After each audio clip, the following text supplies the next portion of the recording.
Hi, Leon here from Gabion Baskets. We're busy here by Silverstar Casino. As you all know, we completed stage 1 in December. There's stage 1 completed. It was 40 meters long by 9 meters high. And we are busy with phase 2 now. That's going to be 32 meters by 6 meters high. As of now, we have packed about 88 cubic meters. You can see, let me just get there. We are busy preparing the last 13 meters for the base basket to go in. Yeah, the oaks are they're moving it. We're getting there. Excavation was a bit of a challenge because the soil was so wet, kept on falling.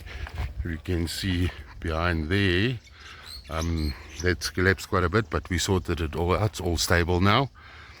Yeah, we averaging on about 15 cubic meters a day with 10 guys, so it's not too bad. Yeah, we're planning on finishing up by the end of February. We are still on track with that to finish up by that time, and we'll get it done. Thanks a lot.